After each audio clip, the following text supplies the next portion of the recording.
Assalomu alaykum, hurmatli o'quvchilar, aziz ota-onalar, barchaga xayrli kun. Yangi boshlayotgan haftangiz barchangiz uchun muvaffaqiyatli bo'lishini tilagan holda, bugungi hikmatning sharhiga kirishamiz. Hikmat quyidagicha: eng yaxshi amal tanigan va tanimagan insonlarga salom bermoqlikdir. Bu hikmatimizda salom berishni dunyodagi eng yaxshi amallardan biri sifatida e'tirof etilyapti. Bugun demak salomlashishning foydalari haqida ozgina suhbatlashgan bo'lamiz. Salomlashish insondan umuman og'ir jismoniy xatti-harakat talab qilmaydigan, tilimizga aytish oson bo'lgan so'z. Lekin ma'nosiga keladigan bo'lsak, ma'nosi juda ham chuqur ekan. Hech qaysi bir millatning salomlashish uslubi assalomu alaykum so'zi beradigan ma'noni bera olmaydi. Haqiqatda qarang. Assalomu alaykum so'zini o'zbek tiliga tarjima qiladigan bo'lsak, sizga salomatlik tilayman degan ma'noni bildiradi. Salomatlik tilayman. Faqatgina kasalliklardan omonda bo'lishingizni tilayman degani emas bu. Salomatlik deganda juda ham ko'p narsa nazarda tutilyapti. Aytaylik, sizni yomonliklardan, balo-qazolardan, kasalliklardan, faqirlikdan, dunyoda nimaiki yomon narsalar bo'ladigan bo'lsa, ularning barchasidan omonda bo'lishingizni, ularning barchasidan salomat yurishingizni tilayman degan bir chuqur ma'nosi bor. Inson bir-biriga mana shunday assalomu alaykum so'zi bilan yaxshilikni ravo ko'rar ekan, bu insonlarning orasida iliqlik, mehr-muhabbatni uyg'otar ekan. Agar bir farzand oilasiga salom bersa, salomni keng yoysa bir oilada, har doim uyga kirganda, ota-onasini ko'rganda, hattoki ukalarini ko'rganda ham assalomu alaykum deb murojaat qiladigan bo'lsa, bu bola o'z uyiga baraka yog'ilishiga xizmat qilar ekan. Haqiqatda hurmatli o'quvchilar, yaxshilab tushunib olaylik. Siz bilan men hali o'quvchidirmiz. Hali oilamizga bir moddiy tomondan foyda olib kela olmasmiz. Hali o'zimiz qarovga, qo'llab-quvvatlashga muhtojdirmiz. Lekin oilamizda salomni keng yoyish orqali ota-onamizga, oilamizga baraka yog'ilishiga sababchi bo'lishimiz mumkin ekan. O'shaning uchun ham har bir yigit, har bir qiz o'zi uchun assalomu alaykumni odat qilsin. Agar kimdir unga salom beradigan bo'lsa, hech qachon bu salomni javobsiz qoldirmasin. Har doim assalomu alaykum so'ziga va alaykum assalom deb javob berish kerak. Va alaykum assalom degani esa sizga ham salomatlik tilayman degan. Agar birovni salomiga alik olish kerak bo'ladigan bo'lsa, o'sha salomning mislicha yoki undan bir qadar ortig'i bilan alik olish kerak. Ya'ni assalomu alaykum desa kimdir, sizga salomatlik tilayman desa, unga eng kamida sizga ham salomatlik tilayman deb turib javob berish kerak. Ya'ni va alaykum assalom. Va alaykum deb qo'ysa bo'lmaydi. Yoki qalaysiz, yaxshimisiz deb turib va alaykum assalomni aytmasdan boshqa so'zlar bilan alik olishga harakat qilish noto'g'ri ekan. Va alaykum assalom desak, u bilan teng olgan bo'lar ekanmiz. Endi bitta oshirib qo'yishimiz ham mumkin, ziyoda qilib.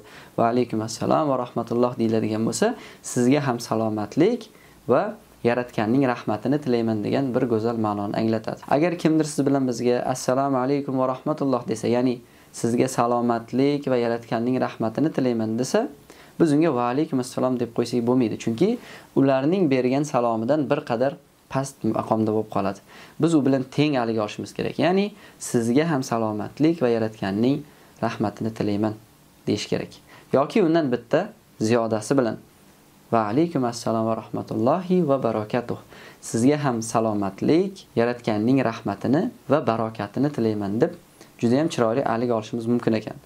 Mana bu ishni joriy qiladigan bo'lsak, albatta oilamizga ham, o'zimizga ham, kundalik hayotimizdagi ishlarimizga ham baraka kirishiga sababchi bo'lar ekanmiz. Endi buni ba'zilar biroz noto'g'ri tushunishadi. Assalomu alaykum so'zini aytishning o'rniga qalaysan, yaxshimisan, salomatmisan deb turib boshqa bir so'zlarni aytishga harakat qilishadi. Bu juda ham noto'g'ri narsa. To'g'ri, kimgadir hol-ahvolini so'rash, yaxshimisiz, ahvolingiz yaxshimi deb aytish bu yomon narsa emas, bu yaxshi narsa. Lekin bularning hech biri assalomu alaykum beradigan ma'noni bera olmayapti. Maqsad hosil bo'lmayapti. O'shaning uchun ham tilimizni assalomu alaykumga o'rgataylik. Oramizda juda ham bir yomon narsa shakllanib qolgan. Bu nima desa, biz o'ylaymiz faqatgina yoshi kichkinalar yoshi kattalarga salom berish kerak degan tushunchadamiz. Yo'q, aslida unday emas. Yoshi katta odam yoshi kichkinaga salom bersa ham bo'laveradi. Buni o'ziga yarasha odoblari bor. Ya'ni o'quvchilarimiz bir narsani yaxshi tushunib olishsin.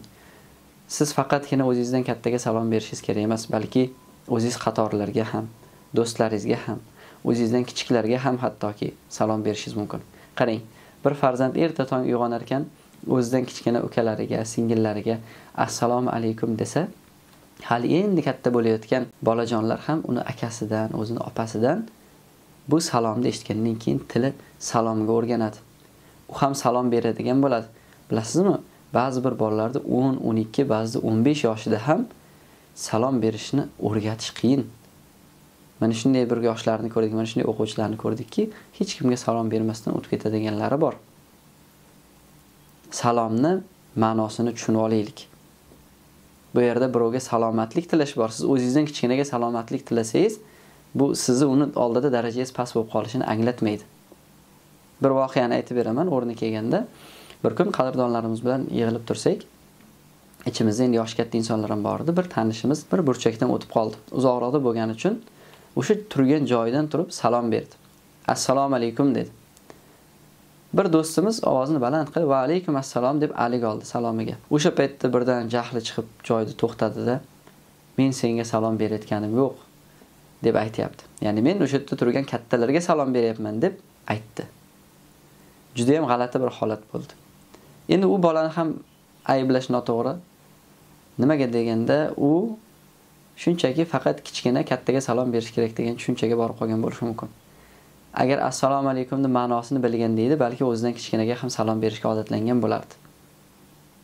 Shunchaki sizga salomatlik tilayman deganda, senga ham salomatlik tilayman degani buni jig'iga tegdi. Ya'ni xuddiki sen mendan kattasan, men seni oldingda ojiz odamdek tuyulib qoldim deb turib darrov to'xtab unga e'tiroz qildi.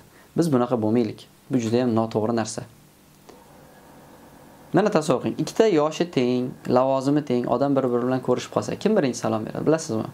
Ichida odobi go'zalrog'i birinchi salom berar ekan. Shuning uchun ham do'stlarimiz bilan ko'rishgan paytda birinchi bo'lib salom berishga harakat qilaylik. Agar mabodo ulgurmasak, ular bizga birinchi salom bersa, biz albatta alik olib ketaylik. Alik olmaslik bu insonni gunohkor qilib qo'yishi ham mumkin ekan. To'g'ri, salom berish ba'zida esidan chiqib qolgan odam hech qanday bir aybdor hisoblanmaydi, lekin salomni eshitib turib unga alik olmay ketish bu ayb hisoblanar ekan. Bunga biroz e'tiborliroq bo'lishimiz kerak bo'lar ekan. Xo'p, kim kimga salom beradi? Shu o'rinda bu narsaga ham e'tibor berib o'tib ketishimiz kerak. Biz bilamiz, yoshi kichkinalar har doim o'zidan yoshi kattalarga salom beradi. Lekin bundan tashqari ham bilishimiz kerak bo'lgan narsalar bor. Ozchilik ko'pchilikka salom beradi degan jihatlari ham bor. Agar bir jamoat ketyapti, biroz kamroq, nariyoqda bir jamoat turibdi, ular ko'proq. Kamchilik ko'pchilikka salom berish kerak bu paytda. Qarang, bu yerda yosh ahamiyatga ega emas ekan. Ulovdagi odam piyodaga salom berar ekan. Aytaylik, siz bir otdadir, mashinadadir ketayotgan bo'lsangiz, yoningizda turgan odam yoshi sizdan kichkina bo'lsa ham, u piyoda ketyaptimi, sizni birinchi salom berishingiz lozim bo'lar ekan. Yoki piyoda ketayotgan odam o'tirgan odamga salom berishi lozim bo'lar ekan. Mana bu qoidalarni esimizdan chiqarmasligimiz kerak. Agar biron joyda gap boshlayotgan bo'lsangiz, har doim gapingizni salom bilan boshlang. Hatto ustozingiz doskaga chiqarib mavzuni gapir deganda ham assalomu alaykum, bugun men sizlarga mana shu mavzuni gapirib bermoqchiman deb muhim gaplarni albatta salom bilan boshlashga odatlanishimiz kerak ekan. Salom berish mana shunday bir juda go'zal narsa. Siz bilan men buni hikmatini angladikmi? Endi salomni kengroq yoyishga xizmat qilishimiz kerak. Ko'pchilik salomni buzib berayotgan bir vaqtda, salomni unutayotgan bir vaqtda, salomlashish uslublarini o'zgartirayotgan bir vaqtda siz bilan men o'zimizni go'zal salomlashish uslubimizni kengroq yoyishga biz vazifadormiz bolalar. Buni eshityapsiz ekan. Bunga diqqatli bo'lishga harakat qiling. Chunki uyg'otish uyg'onganlarning vazifasidir. Siz bilan biz assalomu alaykumning hikmatini tushundikmi? Endi bizning vazifamiz buni bilmaganlarga tushuntirish. Qanday tushuntiramiz bilmaganlarga? Salomni kengroq yoyish bilan o'zimiz salom berish orqali boshqalarni salomga o'rgatamiz. Men o'zimning hayotimdan bir misolni aytaman, ko'p aytganman buni. Do'stlarimiz orasida salomni yoyish uchun bel bog'ladik.